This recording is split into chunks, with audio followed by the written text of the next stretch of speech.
खुलुमबाय लोगोफोर दिनै मर्निं टाइमनिफ्रायनो स्टार्ट खालामबाय लोगोफोर ओमफ्राय दिनै जोंनि फिसालानि माबा आरो स्कुल खुलिसिगोन आफ्टार सामार भेकेसन बिदिनो टिफिन बानायखांबाय आरो लोगोफोर ओंखायनो नोंथांमोनजों सानबाय आं शेयार खालामनोसै होननानै आरो ओमफ्राय लोगोफोर दिनै जोंनि फिसालानि ओमफ्राय मा होनो टिफिनाव लांगोन पराठा बे जाबाय आलु पराठा लोगोफोर ओमफ्राय हेभि होगोन आरो दिनै मानो होनबा 9टानिफ्राय 12:30सिम नालाय हेभि होनो होयो टिचारफ्रा गथ'फ्रा गेलेनानै माबा माबि एक्टिभिटि खालामनानै उफैयोना ओंखायनो दिनै हेभि माने टिफिन आरो लोगोफोर आलु पराठा बे सानिया जाबाय जोहोलावनि बिना घि बिना बाटारनि बियो बे जोहोलावनि बे सिङाव थानाय बाबानि ओमफ्राय बेबो आरो जोंना घि होनाय आरो लोगोफोर आलु पराठा ओमफ्राय आरो आलु पराठाजों जानो लोगोफोर ओरैनो साना दाल बानायदों आरो गथा गथा बानायदों लोगोफोर टिफिनाव नङाबा गोलैलांनो हागौ ना बाबानो होनो ओंखायनो बारा रोसि दोनाखै आरो बिदिबासो बाबायाबो गोथाव मोनोना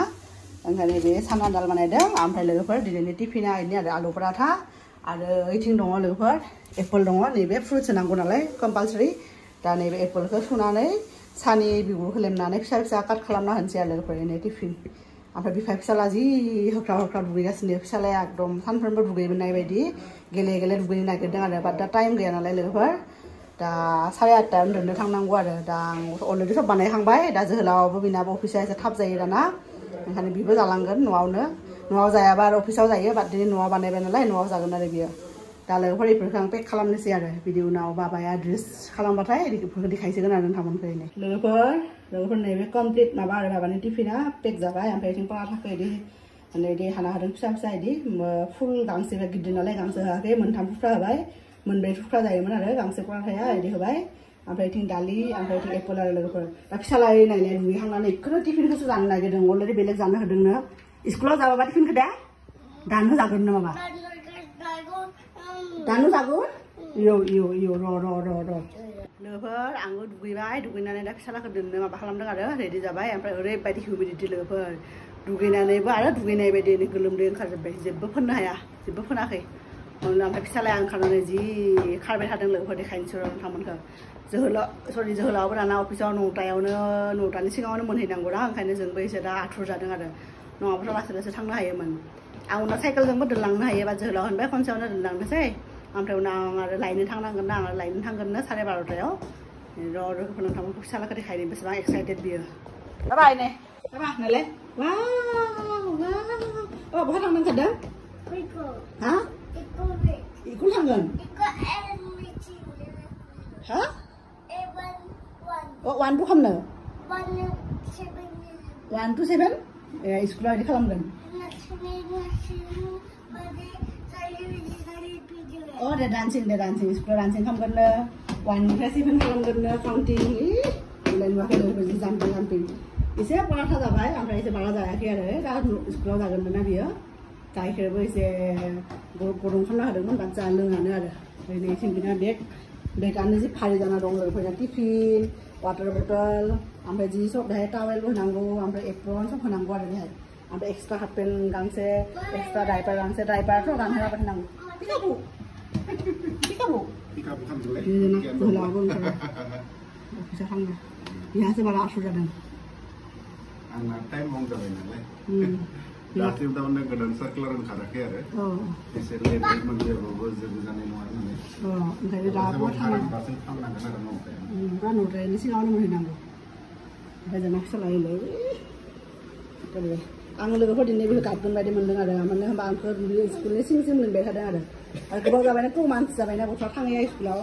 एसेबाबो आरो गथ' मानसि न'आव सानफ्रोमबो दुस्थ' खालामबाय दिनै एसे गाबगोन बायदि मोनदों आरो लोगो मोजां जायो बिना गाबनायालाय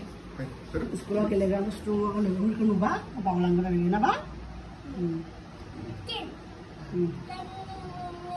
हा ट्रेन जोंना बिथाङा हाइ बिपि नालाय दाना एसे साइक्लिं खालामनायाव नर्मेल फैदोंमोन दा आरो साइक्लिं खालामनायखौ बे साननैसो बन्द' खालामदोंना हाइ बिपि जाना दङ दा ओंखायनो बे घि बाटार जेबो जाहोआ आरो लोगोफोर दा पराठाखौबो नुदोंना बिदि सिम्पोल पुरा टावायाव अनलि माबा खालामना रुटि बानायनाय बायदि गोरान रुटि बानायनाय बायदि आरो पराठा बानायना होदोंमोन आरो मैया जों थांनायालाय थिगसे साइकेल सालायबायमोन लोगोफोर गोबावनि उनाव मैया 2 घन्टासो 1 घन्टासो आरो सालायबाय आरो बेसेबां फैदों दिनै हायावनो दङनो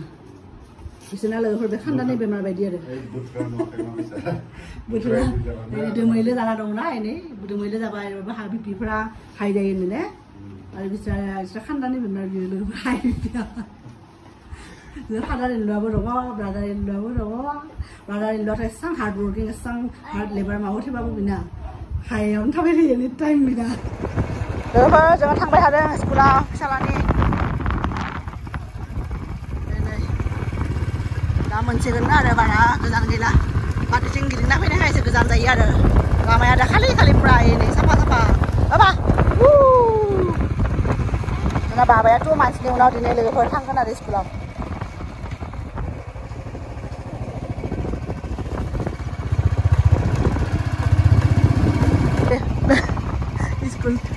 स्कुला ओरैनो मोनफैबाय ओइलाय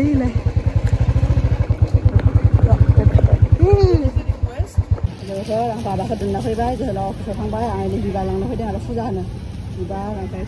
टमाटर लाबाय ओमफ्राय बानाना लादों आरो गाबोन टिफिनाव होनो दिनैथ' आइपिएल होबाय नालाय गाबोन बानाना होगोन लाबाय आरो ओरै बिबार 10 थाखानि बेलेग 10 थाखानि लोगोफोर आं दा दुकाननिफ्राय फैबाय थादों आरो लोगोफोर दुकानाव आं एसे शक जानाय बायदि जाबायहाय आं 1 किल' टमाटर लादोंमोन ना लोगोफोर ओमफ्राय 1 किल' टमाटरा बेसेबां दाम मिथिबाय लोगोफोर दिनैसो गम मोनदों आरो ओमफ्राय सिगाङावथ' जिखालि जों 1 सप्ताहनि सिगां बारबायमोन आरो टमाटर बायैया आरो जोबाखैमोन नालाय जोबनायखाय दिनै लाबाय 1 किल' ओमफ्राय 1 किल' बेसेबां दाम मिथिबाय लोगोफोर 120 रुपिस ओमफ्राय आं शक जानानै आधा किल' लाबोबाय आरो आधा किल' टमाटर ओमफ्राय उनाव बानाना ओमफ्राय आरो फ्लावार बिबार लाबोबाय आरो फुजा होनो लोगोफोर ओरैबायदि दाम गोसा जादोंना ओमफ्राय बेहायथ' नर्मेल दामफ्राथ' नर्मेल जादोंमोन बेहाय आं आसामावसो बारा दामफोरखौ बारा जानाय बायदि मोन्दोंमोन आरो निउसाव नायै बाट साडेनलि बेहायबो दामा बारा जाबाय आरो लोगोफोर मिथिया आरो मानोबा बेहायथ' दै बानाबो जायाखै मानोबा मिथिला आरो आं न'आव मोनफैयैनि सिगांनो मालाय जोहोलावा मोनफैबायनो अफिसाव बेखौ 15 मिनिटल'सो नांगौ ना 15 मिनिटाव मोनहैयो आरो बियो आरो बेहाय आरो माबा रेड लाइट थायो नालाय सिगनेल थायो ओंखायनो एसे टाइम लायो आरो बारा एकदम बिराद हिउमिडिटि लोगोफोर बिबाराव दै होनि र' आंना स्मल बेलकनि गार्डेन आरो नै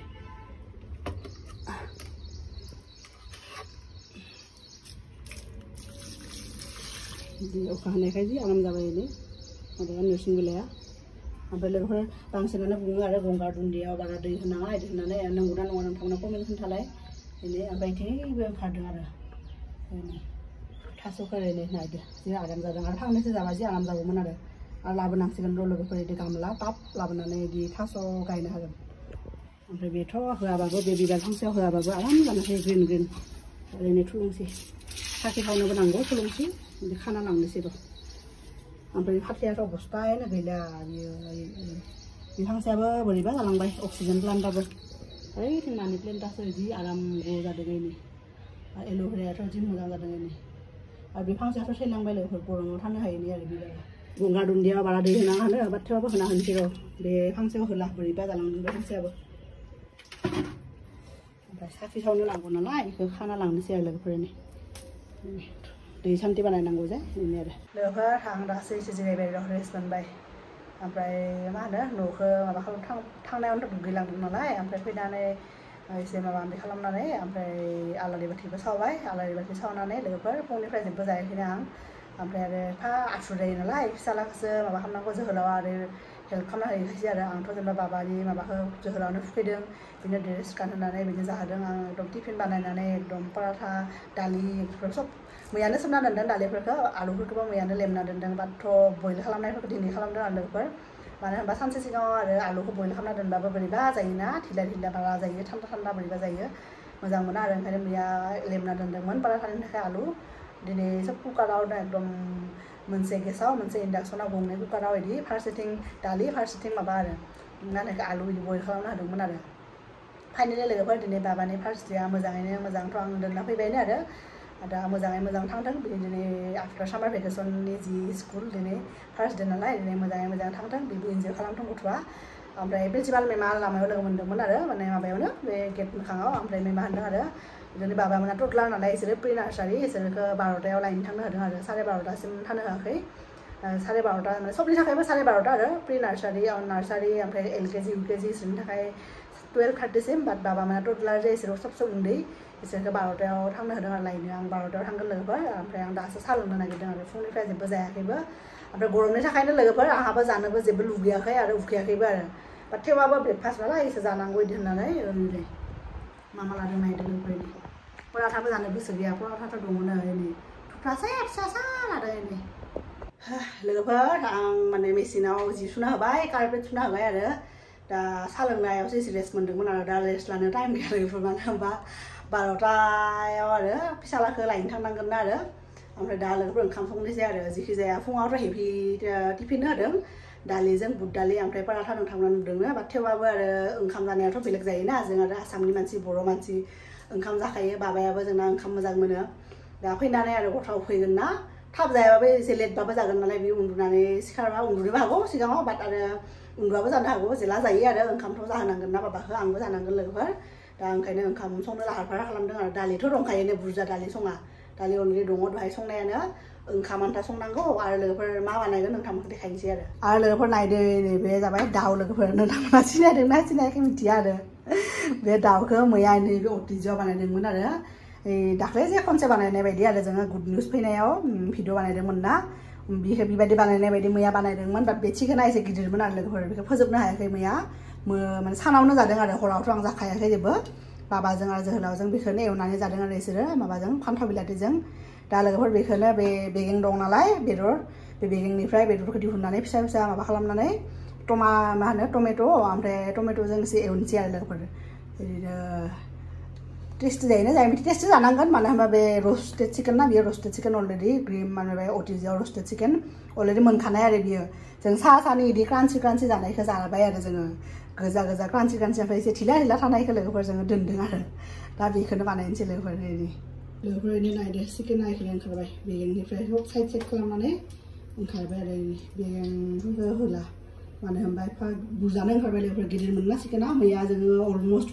बांसिननो जादों मैया बेनिथ' आधानिबो आधा नङा आरो बियो ओमफ्राय नै दाम गोसाबाबो फान्थाव बिलाथि थाइनै होबाय ओमफ्राय नै पियास ओमफ्राय बानलु ओमफ्राय थाव होबाय लोगोफोर थाव एसे बारानो होनाय बायदि जाबाय आरो जेबो नङा अब्लासो गोथाव जागोन ना बेनि दा बेखौ बानायनोसै लोगोफोर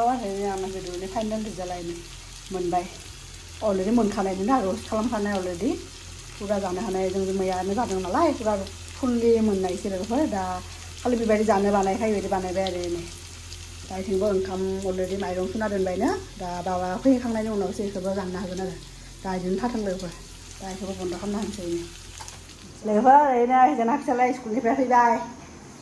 आफ्टार 3.5 आवार्सनि उनाव एकदम फैबाय बाबा स्कुलाव दिनै मा खालामदों क्या स्कुल में हाँ बाबा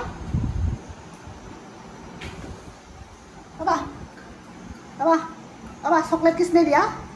बाबा चॉकलेट किसने दिया बाबा खोन्थाया रे बाबा चॉकलेटखौ सोर होदों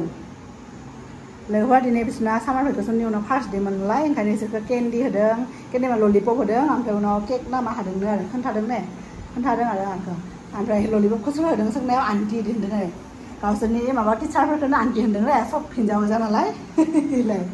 नुवाखै फैनानै जि आराम बिदिनो दुलि सायाव बिदि मालाय आराम रेस्ट लागासिनो आरो गथ'आ ओमफ्राय लोगोफोर नैबे जाबाय बाबानि टिफिन ओमफ्राय मा जादों जायाखै नायनि र' फिनिश खालामदोंना खामाखै टिफिनखौ ओरैनो जानायालाय जादों लोगोफोर एपोल होदोंमोन ना एपोल अनलि लास्ट बे 1 पिस जायाखै पराठा गिदिर थुख्राथाम होदोंमोन ना पराठाखौबो फिनिश खालामदों दालिखौसो जायाखै आरो दिनै मानोबा गोसो जायाखै दां पराठायाव आलु दं नालाय आलु पराठा जाबाय ओंखायनो बेखौ जायाखै आरो बियो दा उनाव जानो हागोन इथिं दङ नालाय ओंखामजों जानो हागोन दिनै दा बेखिनिल' जायाखै आरो लोगोफोर बाखि जादोंनो आरो फ्रुट्सबो जादों पराठाबो जाबाय जथेस्थ' जाबाय आरो फुङाव जालाङाखै नालाय गथ'आ ओंखायनो आरो बेहाय एक्टिभिटि खालामो ओंखायनो जाबाय आरो ओमफ्राय लोगोफोर ओरैबायदि गरम ना आं फैनायाव साइकेल सालायनाय फैनायाव माने मा होनो दुगैनाय बायदि माने सिदों आरो ओरैबायदि हिउमिडिटि गरम बिदि आरो दा ओंखामखौ आं दासो जानो हादों लोगोफोर आरोबाव खनसे साहा लोंनि नङाबा आरो आं दानो ओंखाम जानो हाया ना मेंदोंना मेंबाबो जानो हाया एसे रेस्ट लानि गरमनि आरो बाबायाथ' एसे सिगाङावसो जादों नालाय स्कुलाव बिसोरो फैनायनि सिगांसो जाहैयो नालाय बिसोरखौ टिचारफ्रा दानो जानाय नङा बियो उनाव रेस्ट लानानै उन्दुबाथाय उन्दुगोन नङाबा माबा माबि खालामनानै उनावसो जागोन आरो बिजाबासो जागोन आंबो आंहा उखैखायाखै गरमखाय ओंखाम गिदों मा होनो लोगोफोर गिदोंनो फिसालाया बे कुकार जाननो हादोंना ओंखाम सिटि मारियो जे हुइसेल मारियो ओंखायनो गिदोंनो गैया ओमफ्राय उनाव लोगोफोर जोंना बाबायाथ' जेनेबा जानाया जायोनो बेलेगफोरनिसाय बेलेग गथ'फोरनि पेरेन्टसफोरखौबो लोगो मोन्दोंना इसोरनि फिसालाफ्रा जेबो जायानो आरो गथ'फ्रा ओंखायनो बेरा फारसेथिंजाय बि फारसेनिफ्राय माने आं लाखि आरो जोंना बाबाया माने टिफिनाव जि हरो नालाय आं खस्थ' खालामनानै फुङावनो बानायनानै बाबाया एटलिस्ट एसेबाबो जायो आरो गथ'आ आंखौ डिसएपइन्ट खालामा आरो गथ'आ जायो आरो मा नायनो आइपेड नायनो र' होगोन बाबा होगोन दे ओइ खेलाबा आइपेड खेलाबा आइपेड नायनो लोगोफोर दा फिसालाखौ एसे नायनो होनसै आरो दा लोगोफोर बेनोमोन आरो दिनै जोंनि बाबानि फार्स्ट डेआ माने आफ्टार सामार भेकेसन माने बेनि स्कुलनि फार्स्ट डेआ मोजाङै मोजां थांबाय बेबो स्कुलाव इन्जय खालामबाय ओमफ्राय गाबाखै आरो गथ'आ गाबखाया बेलेग गथ'फ्रासो गाबदों आरो आं जायनि पेरेन्टसफोरखौ लोगो मोन्दों गथ'फोरनि इसोरनि गथ'फ्रा गाबदोंनो आरो इसोर खोन्थादों बाट बाबाया गाबाखै आरो लोगोफोर ओंखायनो टाचहुड बाबाया गाबाखै जेनेबा दा लोगोफोर जोंनि दिनैनि भिडिअखौ बेहायनो फोजोबनोसै आरो ओमफ्राय नोंथांमोनखौ लोगो मोनगोन जोंनि नेक्स्ट भिडिअ अब्लासिम बाय बाय बाय बाय आं दा आइपेड नायनो होन आं